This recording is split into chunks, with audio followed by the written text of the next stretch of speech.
welcome to Goodlife Online Church. My name's Sarah and it's a real treat to be with you this morning. I love that this online platform is still happening, and although we have a lot of friends and family gathering within the Goodlife Centre now, there's also many of you that still prefer to gather in your homes here on the Sunshine Coast and around the world. How cool is that? So we're glad you're here, and we really pray this morning that this service is both refreshing and encouraging to your heart. There's always lots going on in our centre, and we want to make sure that we stay connected to you. So if you would love to get connected, contribute some way, or tell us about a celebration in your life, please fill out the Connect, Contribute and Celebrate form by clicking on the QR code on the screen. Our next Sunset Sunday is scheduled for the 31st of July. We're doing another bonfire because it was so great last time. I don't know if you were there, I was. I ate too many marshmallows, way too many s'mores. It was fantastic. Also on the 31st of July, we've got our next Goodlife Community Family Picnic. What a great opportunity to get together, bring a rug, some lunch, and just chat and get to make some new friends. We hope you can join us. Next up, we have an awesome story about a beautiful couple in our Goodlife community.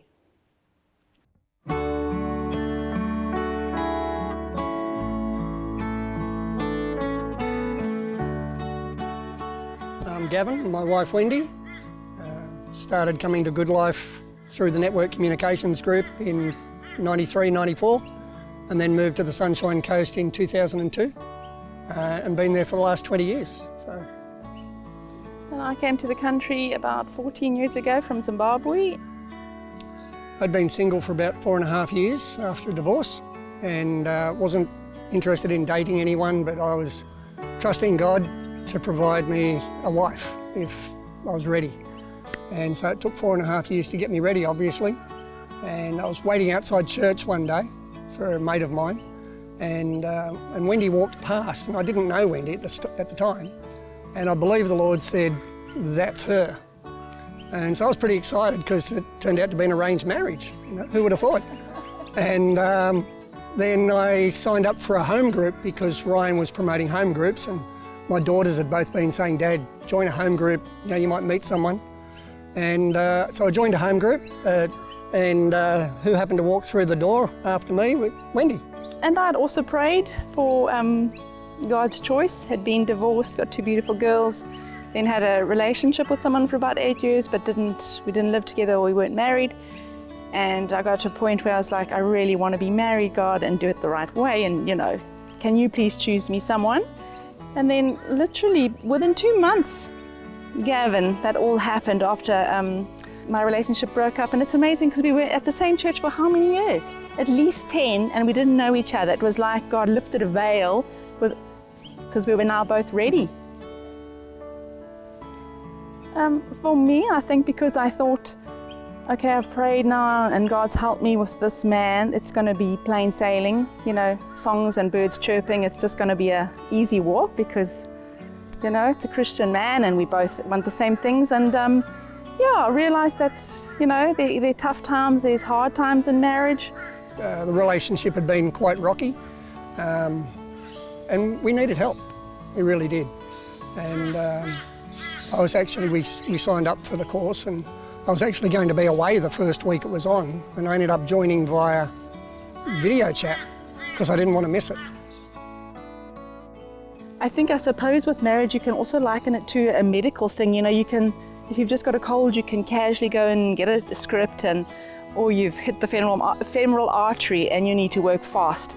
And I think we had got to a point where we needed to do whatever God was sending us to do, and that was one of the resources, you know, and it came in the great timing.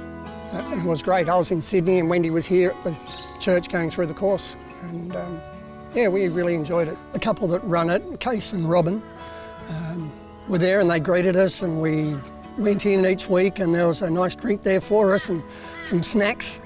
Table laid beautifully with little flowers, yeah. And we'd watch a video, we'd talk, there's a workbook we went through and we'd talk to each other about it, and sometimes there was I think there was always homework.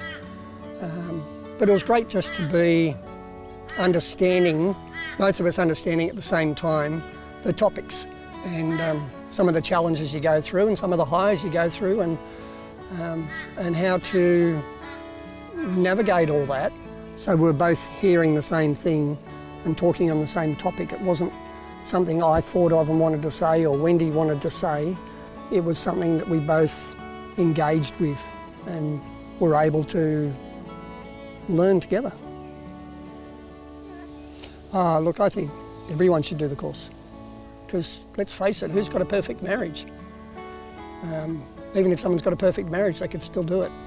You know, there's always something to learn.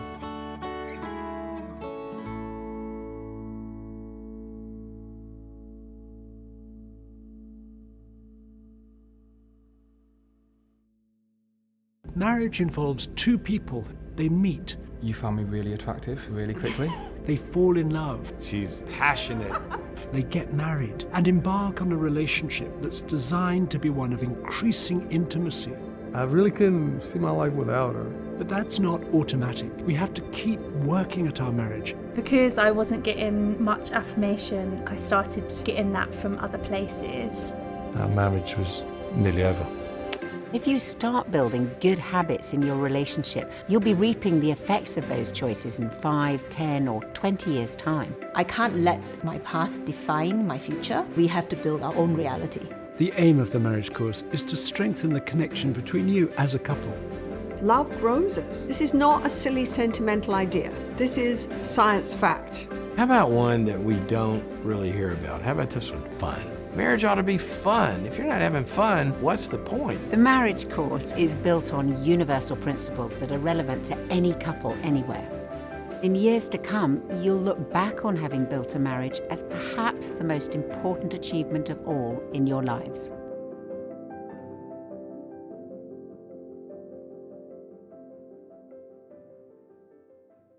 Thanks so much, Wendy and Gavin, for that amazing story. We love what you bring to Goodlife. The Alpha Marriage course is back starting from the 28th of July, and if you want to be a part of this, please email Ryan to get connected. Over the last month or two, we've been exploring the Beatitudes, and I know that I personally have so enjoyed this very practical series. If you missed any of these, please feel free to look back on our YouTube channel to catch up on these, because they really have been fantastic. This morning, we have Hannah Bartle sharing. I can't wait. She's a really good friend of mine who's just brimming with wisdom and goodness. So it's going to be great. But before we do that, we're going to move into a space of worship led by our amazing creative team.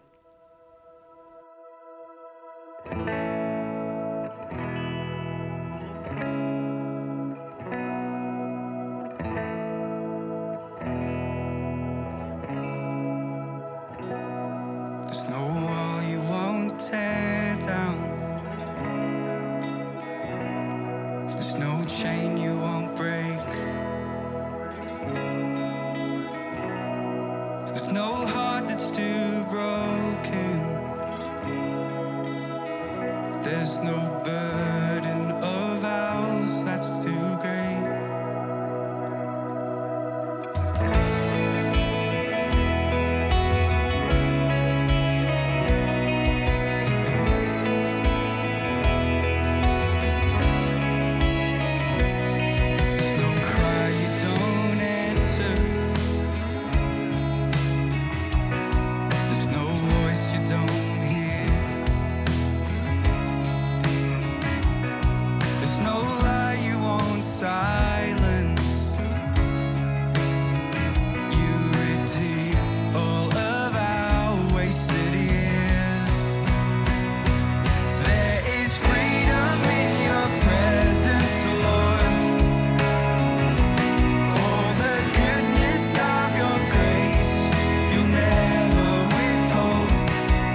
Hi everyone, it's so great to be able to share with you today in this Beatitude series.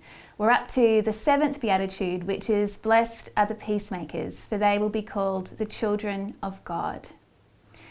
That word peace, I think it connotates very different images in all of our minds, depending on our experiences, our age, what walk of life we're in at the moment.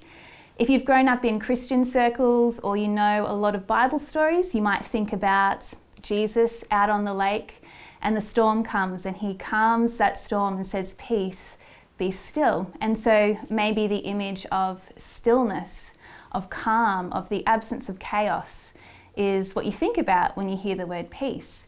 For others of us, maybe you're a bit like me, you have children or grandchildren or you work with children, and the word peace connotates something a little different. We might have in our heads that saying, "I just want some peace and quiet." And so for us, sometimes peace is quietness and serenity, and maybe even being left alone for a little bit with our thoughts and having some space. For other people, they might come from places in which there is violent conflict. And so peace signals something very different. It's the absence of conflict, the absence of violence, and the hope for healing. Jesus says, blessed are the peacemakers, and that word peace that's used is the Hebrew word shalom. And shalom is such a rich word that is used all throughout the Bible in the Old Testament and the New Testament.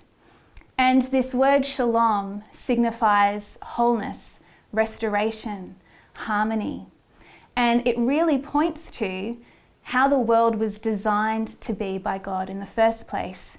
And it points to what God's reign and rule on this earth looks like. Shalom is the state in which the world was meant to be. It's the best description of God's reign, a place of safety and justice, truth, a place of trust, inclusion and love, a place of joy and of happiness and of well-being. And Jesus uses this word when he speaks to the disciples. He uses it on the lake with the storm, shalom, be still. He uses it before he goes to the cross and he says to his disciples, "My peace, my shalom, I leave with you." And when he is resurrected, he meets the disciples in Luke, at the end of Luke, and he says, "Peace be with you, shalom be with you," because they were terrified. Paul also, he exhorts the communities he writes to be about making shalom, making peace, because it was about unity within their communities. Shalom and being a shalom maker means being and acting as the image of God here on earth. And so much of making peace is on God's agenda, that Jesus says those who are about making peace are God's children. They're chips off the old block. They are sons and daughters of God.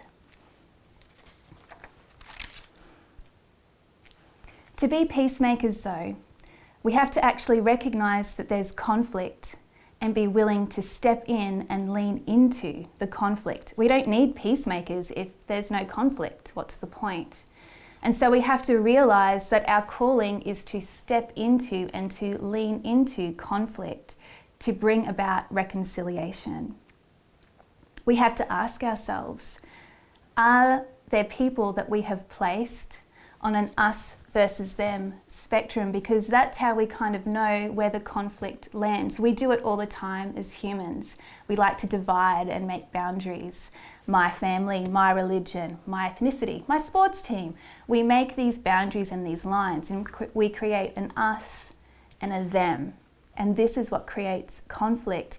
But Jesus' way of making peace was to bridge and cross those divides, to step over those lines that we'd made. He was all about peacemaking. He interacted and ate with sinners. He touched the unclean, those who were diseased. He interacted with women in public. He even made them his closest associates, and they were considered at such a low level of society. He loved the children and he welcomed them in. They too were also considered less than. Jesus was about bridging and crossing these divides. What if we could find a way to bridge these divides, to stand on common ground? Because the Beatitude doesn't say, blessed are the peaceful. It says, blessed are the peacemakers, those who actively pursue peace, who actively pursue wholeness, restoration, and harmony. This Beatitude is like the culmination of all of the previous ones gone before, and it's in action. Peacemaking is stepping into and leaning into conflict, but doing so with generosity and in humility. It's with a heart that mourns for the pain and the loss that has occurred and seeks justice to make it right. It's an act of mercy and compassion towards another person, and it is with a heart that is right and pure. Peacemaking is this culmination of all of the Beatitudes to bring about reconciliation. And so, faced with this encouragement of being the very image of this shalom-making God, we have to ask ourselves, where is the conflict in our own lives? We can look at conflict on a macro level in the world and say, yeah, we want to be about peace throughout the world. But the thing about these Beatitudes was it was all about these interpersonal relationships. And so where is the conflict within our own relationships that we need to bring peace to? We kind of know where those conflicts are or who they're with, because we get this feeling in the pit of our stomach, maybe when you hear their name or you see them. It's like our body physically responds to the conflict. And maybe it's from losing touch over time and you hear their name, you think, I should be in contact. Maybe there's been disappointment and unmet expectations in relationships. Maybe you have broken a promise or wronged someone and you know that you need to be about seeking forgiveness and making amends. Our body tells us when maybe there's conflict and encourages us to do something about it. But this isn't easy. And I really struggle with doing this. I am not a confrontational person. I physically withdraw when there's conflict. I feel myself shrinking in. I go quiet. I worry that the things that might come out of my mouth won't be the right thing. And so I quiet myself. I'm silent. I withdraw. But the thing about peacemaking is that it's about leaning in. I know that I do this. I put my hand up and I stop myself. And I stop others when I'm in conflict. But this Beatitude invites us into the embrace, to embrace the other, to bring about peacemaking. I have friends who are really great at this. They're great at it because they've practiced a lot at pursuing and actively pursuing peace in their relationships. They willingly step into the conflict, as uncomfortable as it might be, to make sure that their relationships are healthy and whole. And I've been on the receiving end of this. I have a beautiful friend who, from one interaction, she knew that something wasn't right between us. And my natural inclination is to just withdraw and go, it'll be fine one day. I'll get over it and just move on. But she beautifully and humbly contacted me and was like, no, I want to make sure that we're okay. And she actively pursued peace. She had the courage and it was liberating. But it was also a real moment of vulnerability for her, but also for the one that receives, for me. To be the one who receives that peacemaking, it's vulnerable because we also then have to come to terms with our role in making peace. Mark Scandrett gives us some practices within our own personal relationships to think about, to reach out and reconnect and realign with those whom we might have conflict, to reconcile with those that we have wronged, to cross the boundaries to connect, and to avoid that us versus them language in our own minds when we think about them, and with other people if we talk about it. To not make it become an us versus them, but to seek the common ground. And so, what about in our church community? In the church in general? How does being peacemakers apply to the church?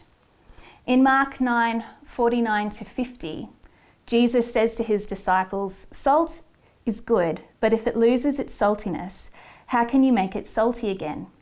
Have salt among yourselves and be at peace with each other." And I think sometimes that metaphor of salt throws us. We don't really understand what's salt got to do with making peace.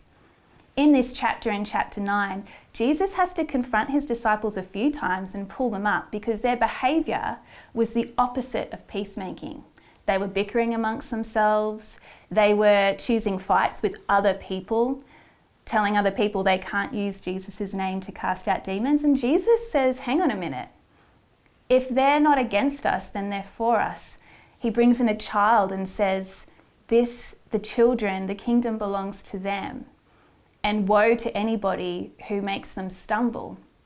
Jesus teaches his disciples that peacemaking, that being about unity is vital. And he finishes by saying, have salt among yourselves and be at peace with each other.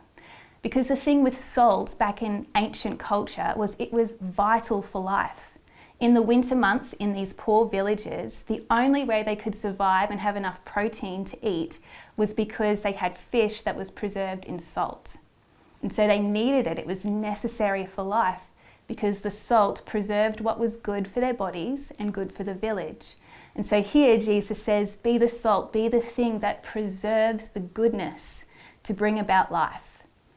And so for us as a church community, what can we do to be about preserving what is good and brings life amongst our community?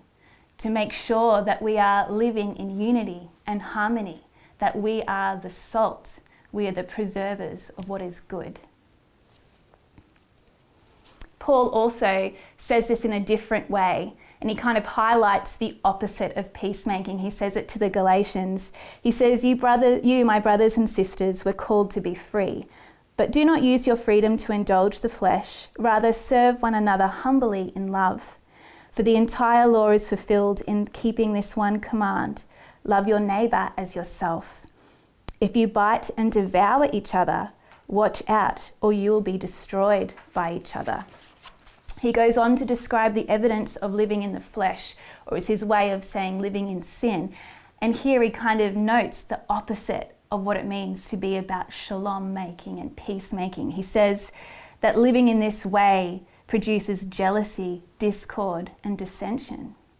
But the fruit of the Spirit is love, joy, peace, forbearance, patience, kindness, goodness, faithfulness, gentleness, and self-control.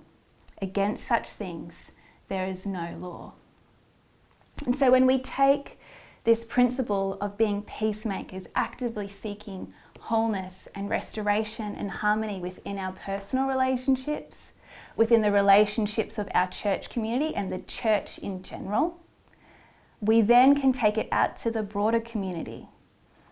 And we think about who are the groups that make us feel, we have not done a good job at bringing about peace.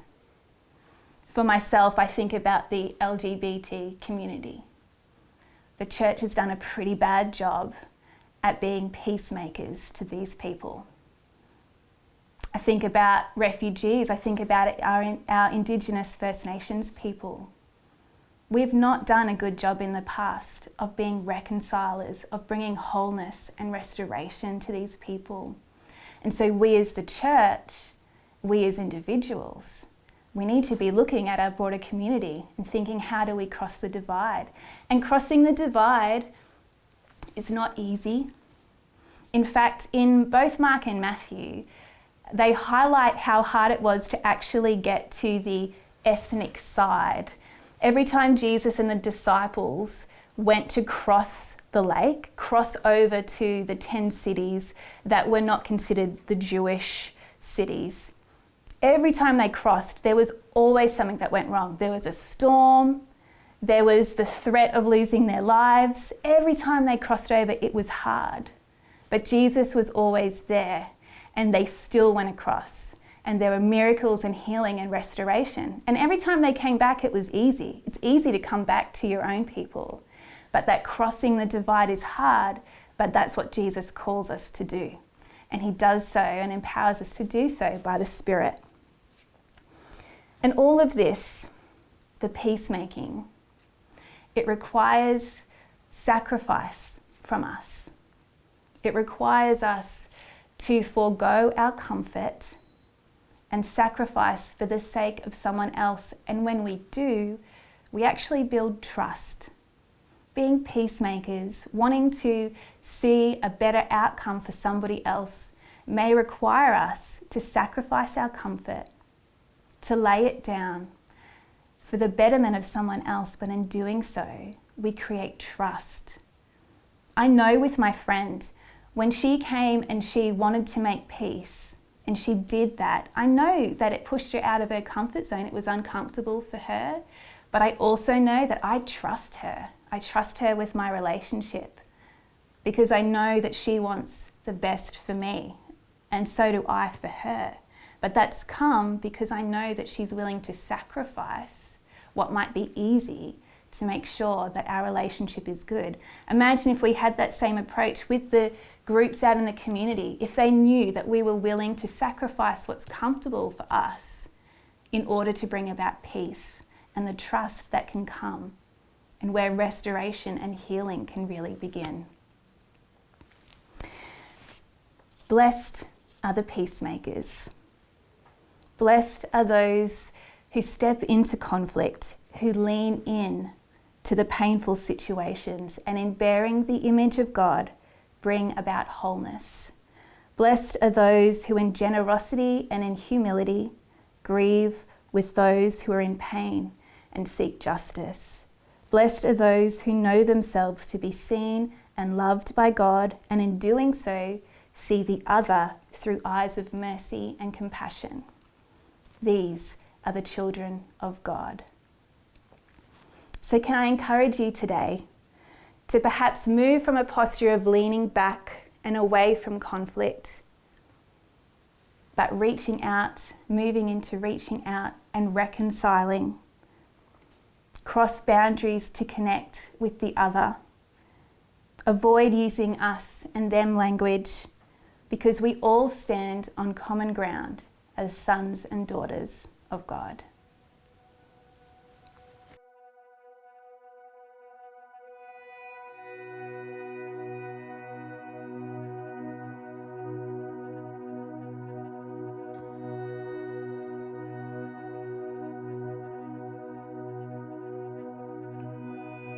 In the quiet, in the stillness, I know that you are God.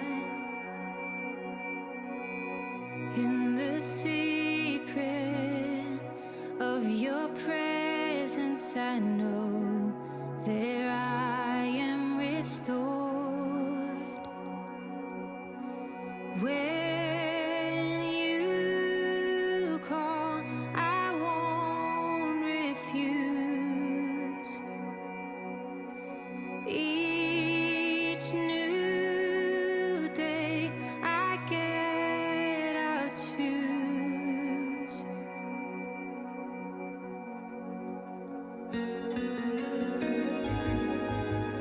There is no one else for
Thanks so much for that, Hannah. What an amazing message. We really appreciate you and all you give to our Goodlife community. Thanks for joining us. That wraps up this week's online church. It's so good to have you. Remember to stay connected by clicking on any of the links on the screen now. May the sunshine stick around and have a great week. See you later.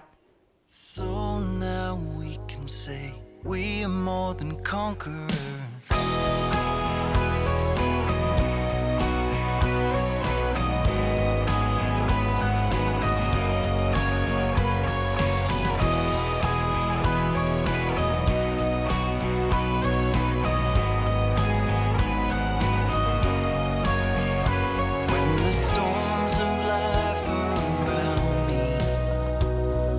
Troubles have been and gone. When I am blinded or when I see clearly, I know you'll meet me with the sun at dawn. What can hide me from your love? What can separate us? Oh Lord, you are there on the highest of the mountains.